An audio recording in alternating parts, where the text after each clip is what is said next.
پھر اسی طرح نبی صلی اللہ علیہ وسلم دن میں 100 بار استغفار کیا کرتے تھے. تو اس لیے ہم سب کو بھی کثرت سے استغفار کرنی چاہیے.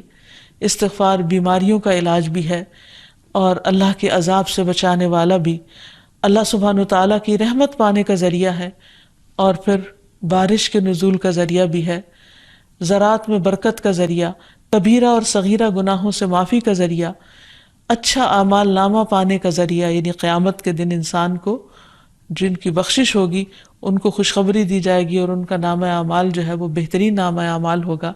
پھر جنت میں درجات کی بلندی استغفار کی وجہ سے ہوگی.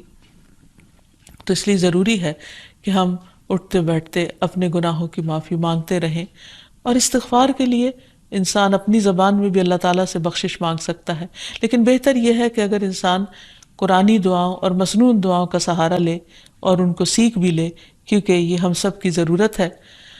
سورۃ نوح میں اللہ سبحانہ وتعالیٰ فرماتے ہیں، حضرت نوح علیہ السلام نے اپنی قوم کو استغفار کرنے کو کہا، اور کیا کہا؟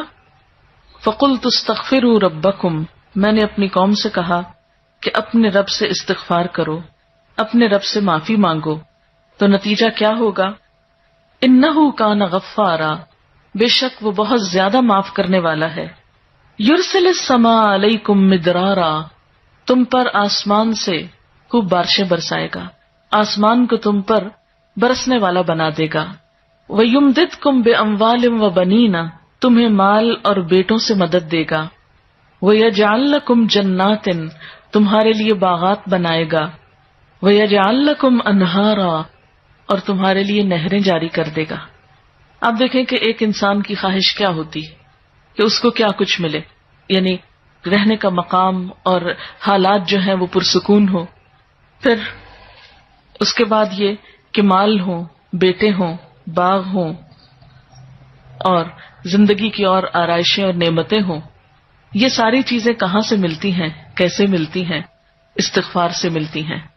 عام طور پر لوگ پریشان ہوتے ہیں، دکھی ہوتے ہیں. مثلا ایک شخص ایک بزرگ کی محفل میں آیا اور اس نے کہا کہ میرے حالات بہت تنگ ہیں، مجھے بہت پریشانی ہے، میرا رزق بہت تنگ ہے، تو آپ مجھے کوئی وظیفہ بتائیے. تو انہوں نے اس کو کہا کہ کثرت سے استغفار پڑھو. دوسرا آیا، اس نے کہا بچوں کی شادی نہیں ہوتی، تو آپ نے اس کو بھی کیا بتایا کہ کثرت سے استغفار کرو. تیسرا آیا تو کہنے لگا کہ بہت قحط سالی ہے، فصلیں اچھی نہیں ہوتی، تو آپ نے اس کو بھی استغفار کا بتایا. تو کسی نے ان سے پوچھا کہ بھائی 3 لوگ آپ سے 3 ڈفرنٹ مسئلے لے کر آئے ہیں، اپنی پریشانیاں لے کر آئے ہیں، آپ نے تینوں کو ایک ہی چیز بتائی ہے. تو اس پر انہوں نے یہی سورۃ نوح کی آیت پڑھ کر سنائی کہ دیکھو یہ قرآن میں اللہ کا وعدہ ہے، اور اللہ کا وعدہ سچا ہے.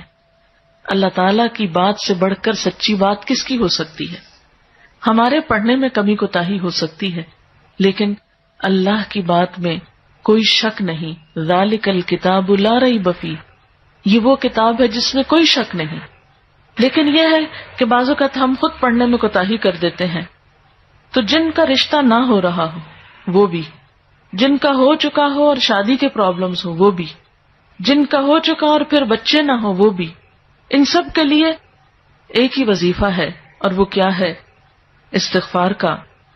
پھر اسی طرح ایک اور جگہ پر ایک اور پیغمبر نے اپنے لوگوں سے کہا وَاسْتَغْفِرُوا رَبَّكُمْ ثُمَّ تُوبُوا إِلَيْهِ إِنَّ رَبِّي رَحِيمٌ وَدُودٌ، اپنے رب سے معافی مانگو اور اس کی طرف پلٹ آؤ، بے شک میرا رب رحیم ہے اور اپنی مخلوق سے بہت محبت رکھتا ہے.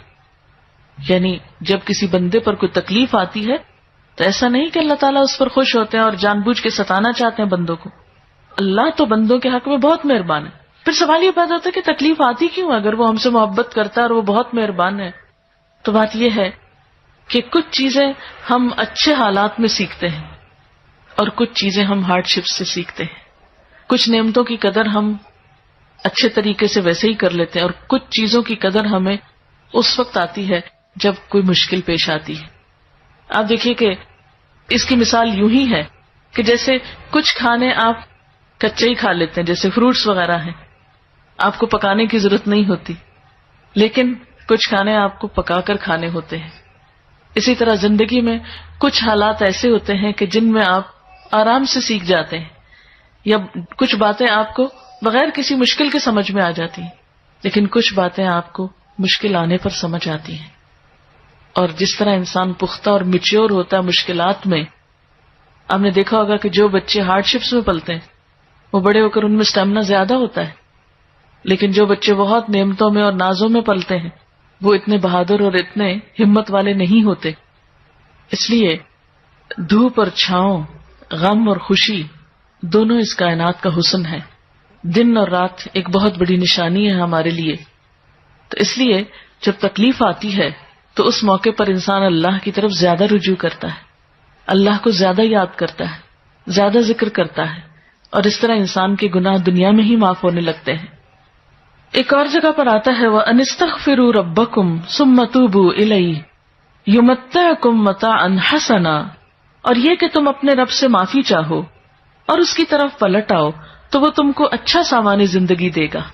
یعنی دنیا کی اچھی نعمتیں کس سے ملیں گی؟ استغفار سے.